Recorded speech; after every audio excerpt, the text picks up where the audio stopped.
Pion merah promosi menjadi menteri, pion putih pun promosi ke H8 menjadi menteri, dan akhirnya saling berhadapan. Lalu apa yang terjadi?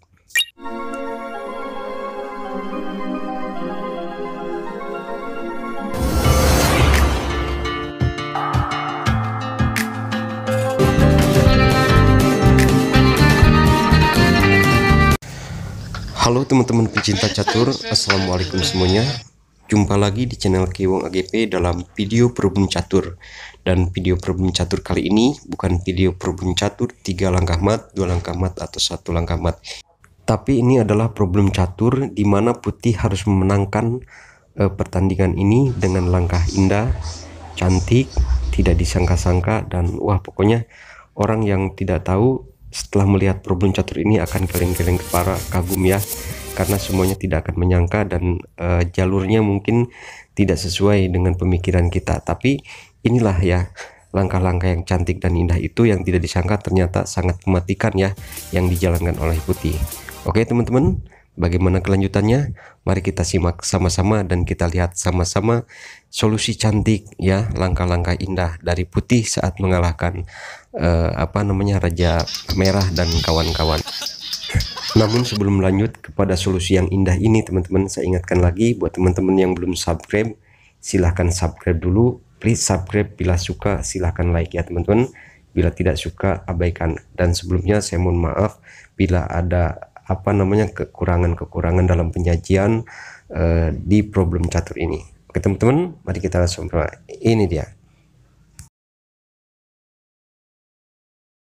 Nah teman-teman, seperti yang teman-teman lihat sekarang ini ya, coba lihat pion merah A4, dia bebas 3 langkah lagi dia akan berpromosi menjadi menteri, sementara pion putih masih banyak terhalangi ya. Dan ini jelas pion hitam atau pion merah yang berada di A4 akan terlebih dahulu menjadi menteri. Oke, seperti apa? Baiknya kita lihat saja seperti apa prosesnya ya. Yuk kita lihat sama-sama. Oke teman-teman, jadi langkah terbaik yang paling tepat untuk putih untuk memenangkan pertandingan ini, solusinya atau kuncinya adalah melangkahkan raja dari H6 ke G6.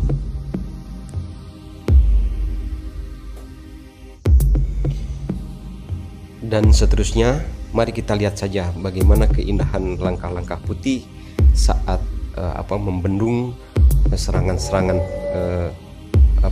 penggawa merah untuk menghalangi rajanya jangan sampai terbunuh ya, atau cepat mati dalam serangan putih ini. Nah, di sini dia teman-teman dilema putih ya. Kalau pionnya yang berada di H7 untuk dijadikan menteri ke H8, otomatis akan dimakan oleh menteri ya yang berada di A1 ya, karena pion merahnya sudah menjadi promosi menjadi menteri ya, otomatis pasti dimakan. Nah, untuk melihat keseruan ini kita tidak akan menyangka ya bagaimana kelanjutannya. Ayo kita lihat sama-sama. Setelah menteri merah A1 memakan menteri putih H7, di sini dijebak ya teman-teman dan kena jebakan. Akhirnya raja putih memasukkan pionnya untuk menutup dan memblokir jalan menteri dan terkurung. Setelah menteri merah terkurung dan terjebak di H8 karena jalannya sudah diblokir dan ditutup oleh pion F5 ke F6, maka tinggal 3 alternatif yang harus dijalankan raja merah untuk memerintahkan pionnya ya. Apakah itu pion H4, pion D5 ataupun pion D7. Mari kita lihat lagi jalannya seperti apa. Nah, di sini teman-teman, kalau pion merah H4 bergerak ke H3, maka jawaban yang paling tepat adalah memundurkan raja putih ke G5, dan tetap di situ menteri sudah tidak bisa kemana-mana juga ya, dan masih tetap terkurung.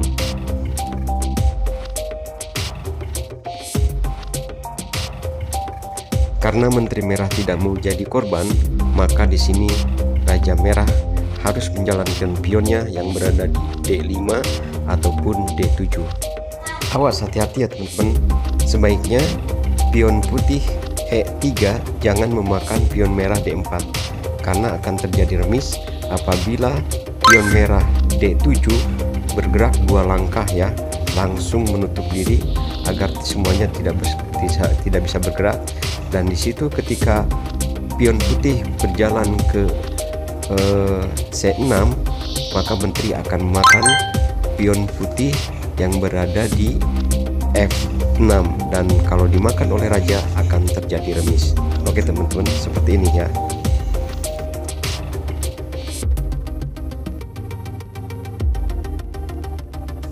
Nah, jadi langkah terbaik putih adalah menjalankan pion C5 ke C6. Biarkan saja pion merah memakan atau tidak, tetap ya pion putih akan melaju terus dan akan berpromosi menjadi menteri. Setelah itu raja merah akan mati. Kalau pion merah D7 memakan pion putih C6, maka di sini yang akan maju adalah pion putih E3 maju ke E4 dan seterusnya. Dan di situ juga raja merah atau raja hitam sudah tidak bisa tertolong ya, sama saja.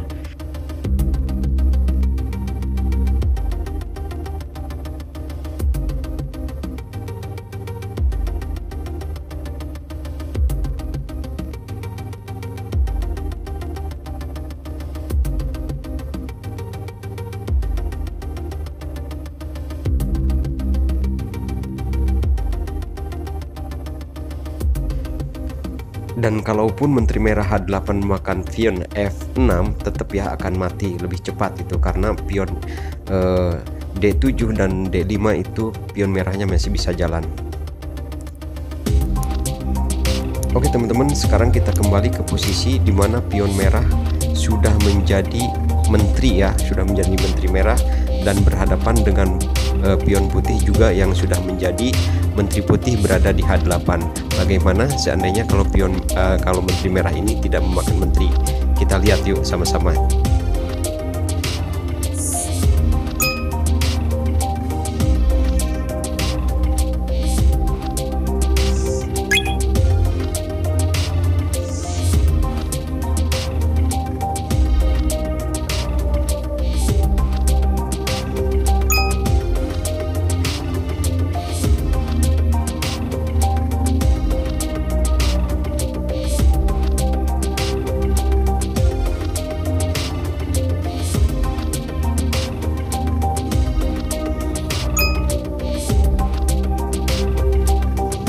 Nah, setelah terjadi langkah-langkah seperti ini ya, menteri merah sudah tidak bisa melakukan skak kemana-mana ya, melakukan perlawanan.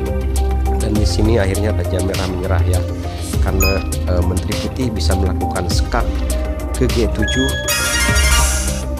ataupun melakukan skak ke D8. Nah, jadi seperti itu ya matinya teman-teman.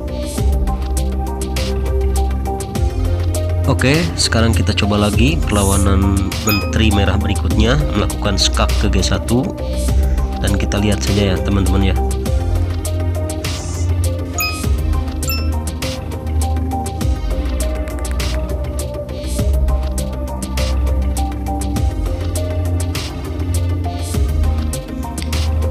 Dan akhirnya setelah terjadi langkah-langkah berikutnya seperti ini terjadinya, maka raja merah sudah menyerah karena sudah tidak bisa berkutik, dan menteri merah pun sudah tidak bisa melakukan perlawanan atau pembelaan terhadap raja merah. Oke teman-teman, rupanya sampai di situ dulu. Jika Anda kurang puas, silahkan buka papan caturnya dan teliti serta amati kembali ya. Barangkali kalau ada jalan lain, karena ini sudah jalan terbaik menurut saya. Oke, terima kasih atas waktunya. Assalamualaikum, sampai jumpa lagi di video berikutnya. Semoga bisa menghibur dan bisa mengambil manfaatnya dari langkah-langkah indah ini. Terima kasih atas waktunya, dan jangan lupa untuk subscribe dan di like ya.